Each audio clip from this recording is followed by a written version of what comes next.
दमयंती अब बहुत खुश थी। अब मेरे अंदर डायनी की शक्तियां भी हैं और कर्ण पिशाचिनी की भी। इसका मतलब अब मैं सबसे ज्यादा शक्तिशाली हूँ।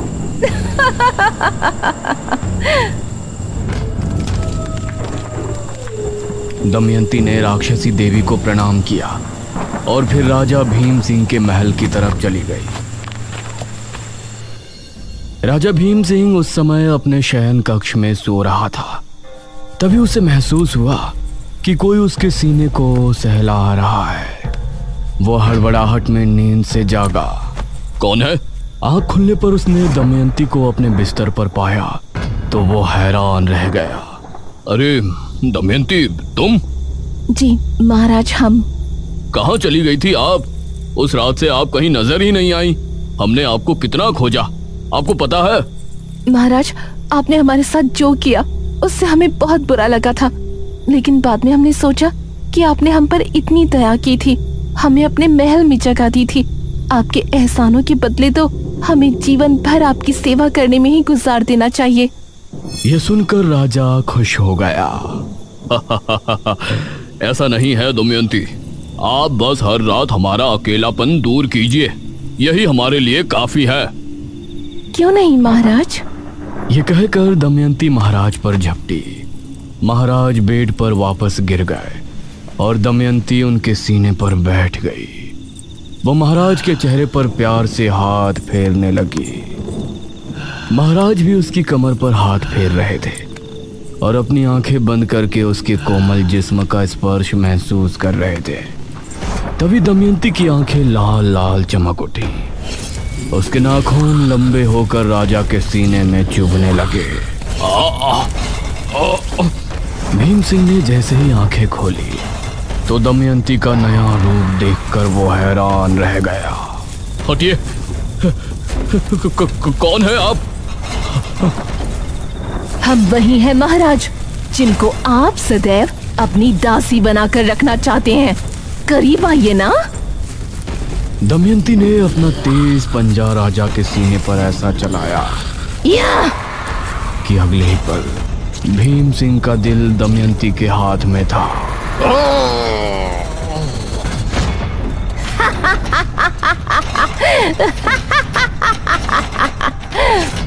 राजा भीम सिंह को खत्म कर दमयंती खिड़की से बाहर कूद गई और बिजली की रफ्तार से वहां से भाग निकली। वो अब बहुत खुश थी। उसके बाद वो सीधा अपने माँ बाप के पास पहुंची।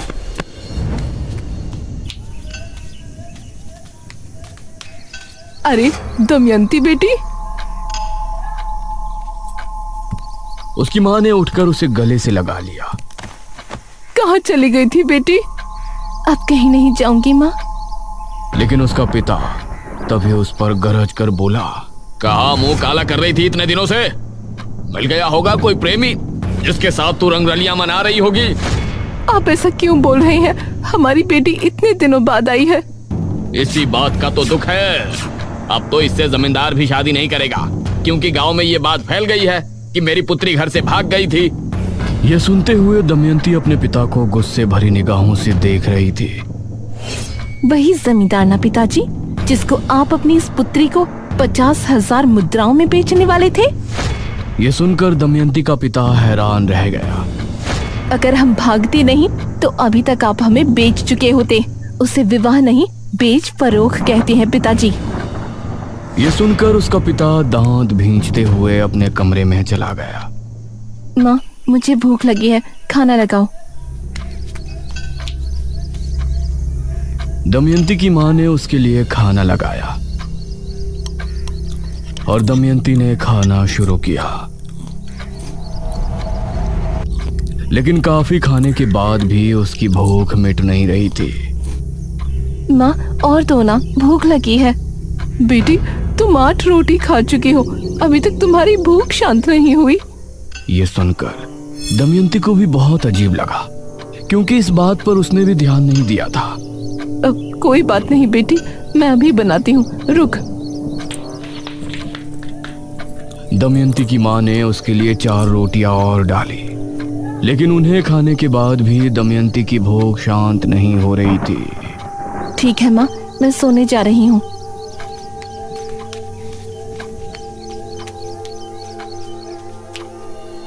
ये मुझे क्या हो रहा है? इतना खाने के बाद भी भला मैं भूखा क्यों महसूस कर रही हूँ?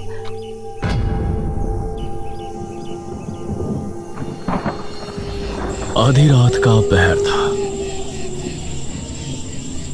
चारों तरफ घना जंगल। दमयंती डरी सहमी सी अंधेरे के बीच खड़ी थी। ये मैं कहाँ आ गई? क्या मैं सही जगह हूँ? वो इधर उधर देख रही थी, लेकिन घने जंगल के अलावा कुछ भी नजर नहीं आ रहा था। तभी उसे एक आवाज सुनाई दी। यह आवाज सुनकर वो अचानक से डर गई और झाड़ियों के बीच जा छिपी। उसने देखा कि 4 आदमी कंधे पर एक ताबूत उठाए आगे बढ़ रहे हैं और उन्हें पहचानते ही वो बेहद डर गई। हे काली दुनिया की देवी, मुझे बचा लीजिए। वो चारों दमयंती के जितना करीब आ रहे थे, उसके दिल में खौफ और भी ज्यादा बढ़ता जा रहा था। वो उस तक पहुंचने ही वाले थे, तभी अचानक उसे झटका लगा। उसने पाया कि वो जमीन पर पड़ी है, क्योंकि वो तभी खाट से नीचे गिरी थी। हाँ, ये भी स्वप्न था। इतना कुछ हो गया जिंदगी में, लेकिन ये स्वप्न अभी भी वहीं का वहीं है। उसने उठकर पानी पिया।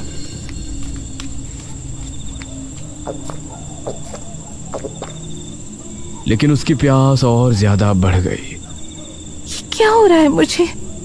उसके शरीर में सिहरन होने लगी थी और उसकी आंखें अपने आप ही लाल होने लगी थीं। वो उसी समय जंगल की तरफ भाग निकली। उसके नाखून लंबे हो गए और वो बहुत गर्मी महसूस करने लगी। उसकी चमड़ी भी भयानक हो गई थी। ये मुझे क्या हो रहा है? तभी उसे एक अक्स दिखाई दिया, जो कि तांत्रिका का था।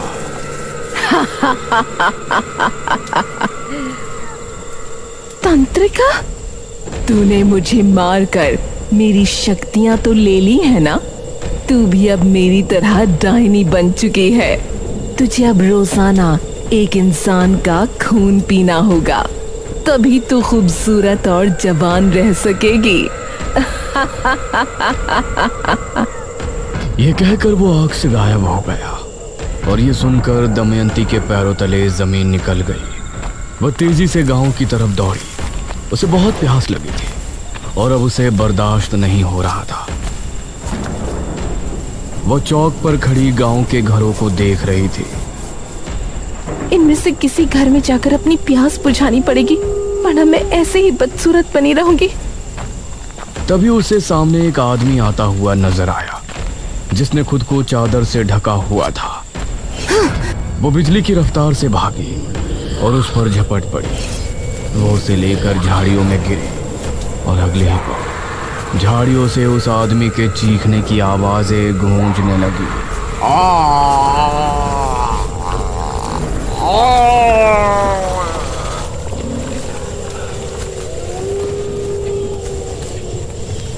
काफी देर बाद दमयंती उस आदमी से अलग हुई।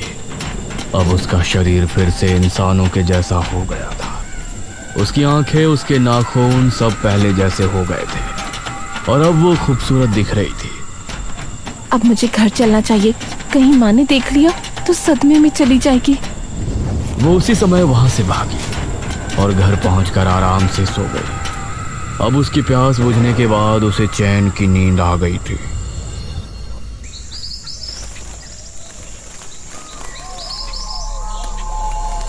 अगली सुबह घर में अजीब सा मातम सुनकर उसकी आंख खुली।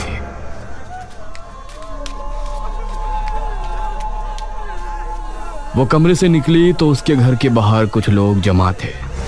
उसके पिता की लाश जमीन पर पड़ी थी और उसकी माँ वहीं खड़ी आंसू बहा रही थी। ये क्या? ये कैसे हुआ? जरूर इस पर किसी जानवर ने हमला किया होगा। पूरे शरीर से खून गायब है। उसने देखा कि उसके पिता के लाश के पास वही चादर पड़ी थी जो उस आदमी ने ओढ़ी थी, जिसका शिकार उसने पिछली रात को किया था। यह जानकर उसके पैरों तले जमीन निकल गई कि उसने अपने ही पिता को मार दिया था।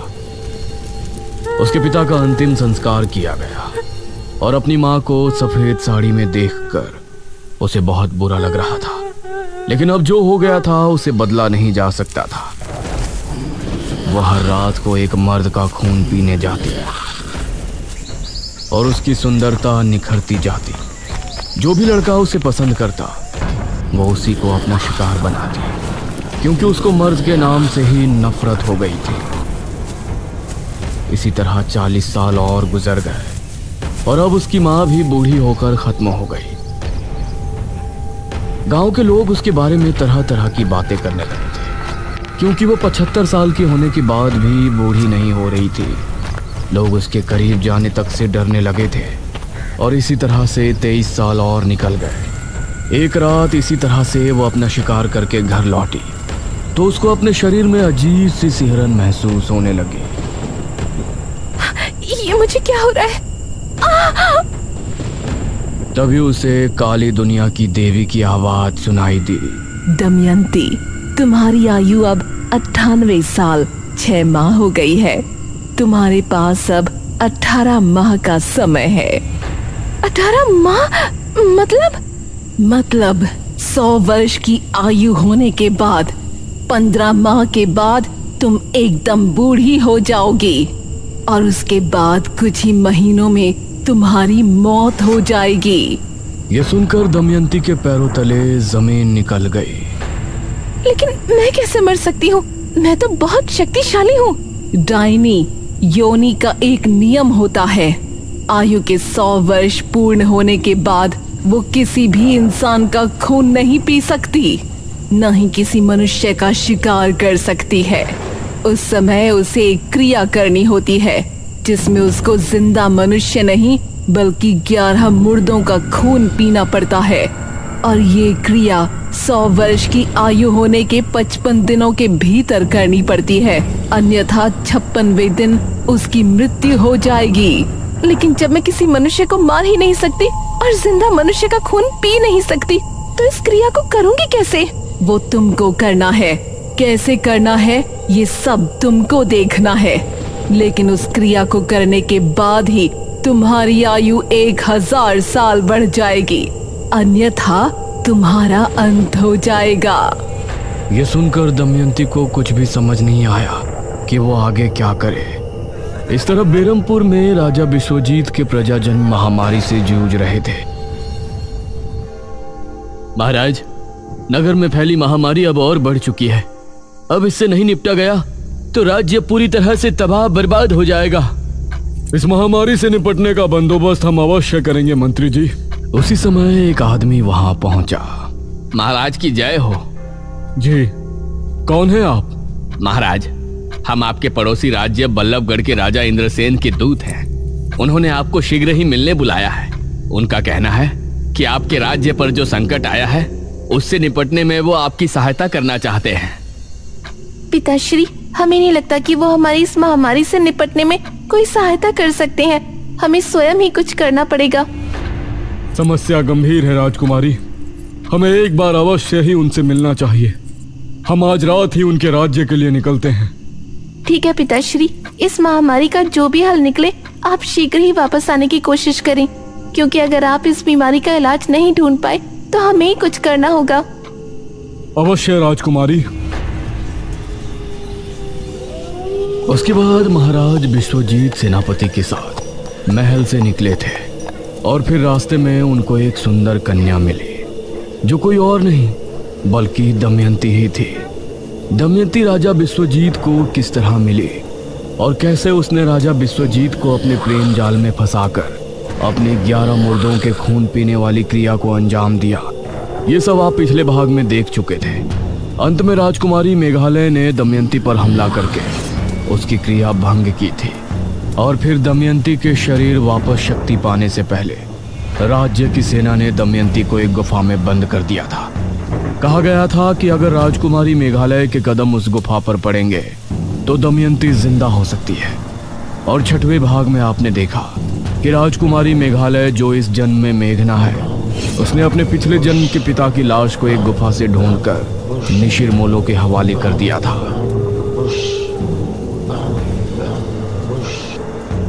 और फिर अपने शहर वापस आ गई थी। लेकिन भाग के अंत में हमने देखा था कि दमयंती एक ताबूत से बाहर आ गई है जो कि उसी गुफा में रखा था। वो कैसे वापस आई और अब आगे क्या करने वाली है, यह सब जानने के लिए आइए देखते हैं आगे की कहानी। तभी जनकपुर का माहौल बदल गया था। तेज तूफानी हवाएं चलने लगी और आसमान में काले बादल छा गए। हे भगवान, आज तो लगता है तूफान आने वाला है। आसमान में बिजली कड़क कर बार बार गुफा पर गिर रही थी। उसकी गहराई में एक और ताबूत रखा था जो पिछली बार भी हमने देखा था। उसके अंदर से धम धम की आवाज हुई और फिर उसका ढक्कन खुल गया। धीरे से उसके अंदर से दमयंती बाहर आई। उसके चेहरे पर अजीब सी मुस्कान थी। उसकी आंखें लाल लाल चमक रही थी और नाखून बहुत पैने हो गए थे। हम जाग उठे हैं, हम फिर से आजाद हो गए, आजाद हो गए हम। वो भयानक अंदाज में हंसती हुई गुफा से बाहर की ओर बढ़ गई। उसके चेहरे पर एक रहस्यमय मुस्कान थी जो आने वाले खतरे की तरफ इशारा कर रही थी। वो तालाब के किनारे पहुंची तो उसे पानी में उसका अक्स नजर आया। उसने पाया कि वो बूढ़ी दिख रही है। अरे ये क्या, मैं बूढ़ी कैसे हो सकती हूँ? मेरी आयु तो 1000 साल हो गई थी। तभी उसे तांत्रिका की आवाज सुनाई दी। घबरा नहीं, पहले के जैसे अब तुझ में कमजोरी नहीं आएगी। लेकिन मैं बूढ़ी क्यों हो गई? इस तरफ मेघना इशिता से बात कर रही थी। इशिता, वो दमयंती किस गुफा में है, इसका पता तो हमने लगाया ही नहीं ना। अरे यार, हम उस गांव में गए थे मृत्युंजय अमृत का सैंपल लाने। उसके बाद तू वहाँ की राजकुमारी निकली। निशिर मोलो से हमारा सामना हुआ और आखिर में तूने उन्हें महाराज की लाश देकर हमेशा के लिए वापस भेज दिया। अब इस चैप्टर को क्लोज करना यार। उस दमयंती का क्या हुआ, तू इस बारे में क्यों सोच रही है? नहीं, हमें उसके बारे में पता होना चाहिए ना। ओ बहन, तू अब काम पर ध्यान दे। दमयंती तब तक जिंदा नहीं होगी जब तक तू उस गुफा में कदम नहीं रखेगी जिस गुफा में उसे रखवाया गया था। और हमें तो उस गुफा के बारे में कुछ पता ही नहीं है। इसका मतलब न तू कभी उस गुफा के अंदर जाएगी न कभी वो वापस उठेगी। ये सुनकर मेघना चुप तो हो गई, लेकिन उसके दिमाग में अभी भी बहुत से सवाल चल रहे थे।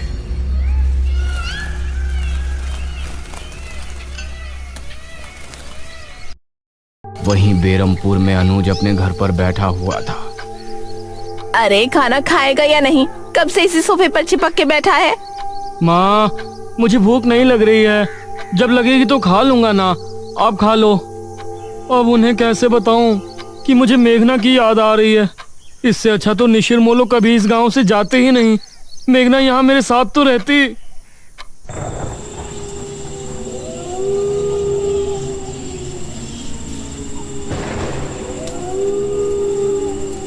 इस तरफ दमयंती जो अब बूढ़ी हो चुकी थी, उसको समझ नहीं आ रहा था कि उसके साथ ऐसा क्या हो रहा है।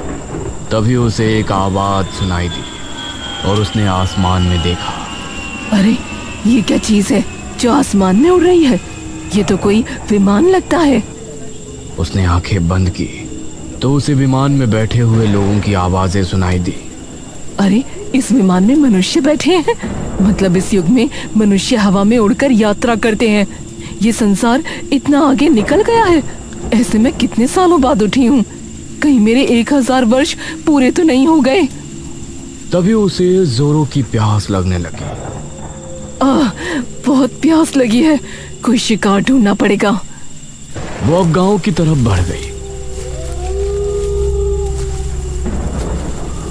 जनकपुरी में सभी गांव के लोग अपने अपने घरों में घुस गए थे। इस तरह का तूफान तो जनकपुरी में कभी नहीं आया।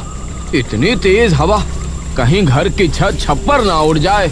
जहां सभी गांव के लोग घरों में घुस चुके थे, वहीं कोई था जो कि अभी भी गलियों में भटक रहा था। बड़े दिनों के बाद चोरी करने का प्लान बना था, इस कमबख्त तूफान ने सब खराब कर दिया। अब तो घरों में सभी लोग जाग रहे होंगे, चोरी भी नहीं कर पाऊंगा। तभी उसे सामने से दमयंती आती हुई नजर आई। अरे ये बूढ़ी कौन है? वो आदमी कुछ कदम बढ़ाकर दमयंती के पास पहुंचा। दमयंती उसको ऊपर से नीचे तक देखने लगी। इसने कितने विचित्र वस्त्र पहने हैं। शायद इस जमाने के लोग यही पहनते हैं। अरे अम्मा, इतने तूफान में कहाँ जा रही हो? घर चली जाओ। इसको सुनसान जगह ले जाकर इसी का शिकार कर लेती हूँ। बेटा, मैं अपने घर ही जा रही थी, अपनी पुत्री से भेंट करके आ रही हूँ। भेंट करके? वो क्या होता है? अब मतलब मिलकर आ रही हूँ बेटा, लेकिन अब चला नहीं जा रहा। कोई बात नहीं अम्मा जी, आओ, मैं आपको घर छोड़ देता हूँ। आइए, मेरी पीठ पर चढ़ जाइए। उस आदमी ने दमयंती को अपनी पीठ पर बैठा लिया और आगे बढ़ गया।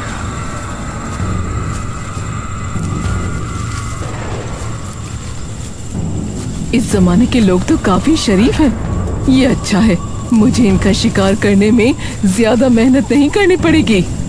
तभी वो आदमी मन में सोचने लगा, इस बुढ़िया के घर में कोई नहीं रहता होगा, तभी तो अकेली आ रही है। अब इसके घर जाऊंगा और फिर इसे मौत के घाट उतार कर इसका सारा धन लूट कर रफू चक्कर हो जाऊंगा। उस आदमी के मन की बात दमयंती ने सुन ली और उसे गुस्सा आ गया। उसने अपने हाथों को उसकी गर्दन पर जकड़ लिया। अरे अम्मा, क्या कर रही हैं? तेरा ये दुस्साहस, तू मुझे मौत के घाट उतारने की सोच रहा है? ये सुनकर उस आदमी को बहुत हैरानी हुई। दमयंती ने पूरी ताकत से उसका गला घोंट दिया। वो जमीन पर गिरकर खुद को छुड़ाने की कोशिश करने लगा।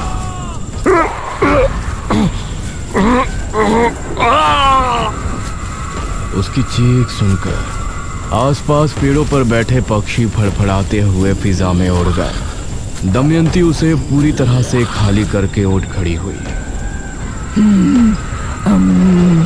अब सुकून मिल रहा है। तभी उसका शरीर ठंडा पड़ने लगा। अब ये क्या हो रहा है? तभी उसके शरीर की रंगत बिखरने लगी। उसके बाल भी काले घने हो गए। देखते ही देखते वो पूरी तरह से जवान और खूबसूरत हो गई। उसने अपने चेहरे पर हाथ फेरा तो अपनी खूबसूरती को वापस पाकर उसे बहुत खुशी हुई। मतलब मैं बूढ़ी सिर्फ इस वजह से हुई थी कि मैंने पिछले कई वर्षों से खून नहीं पिया था। इसका मतलब मेरी जिंदगी के 1000 वर्ष पूरे नहीं हुए। अब मैं राजकुमारी मेघालय से अपने साथ हुई सभी धोखेबाजी का बदला लूंगी। मार दूंगी उसको चारों तरफ से, मार दूंगी उसको चारों तरफ, तबाही मचा दूंगी। दमयंती आगे क्या करने वाली है? वो अचानक कैसे आजाद हो गई? क्या अब मेघना की जिंदगी में खतरा और ज्यादा बढ़ गया है? अनुज मेघना को पसंद करने लगा है। क्या होगा इसकी प्रेम कहानी में? बने रहिए हमारे साथ इस रोमांचक और डरावनी कहानी के अगले भाग ताबूत पार्ट 9 में भी, सिर्फ और सिर्फ स्कल टाउन्स यूट्यूब चैनल पर।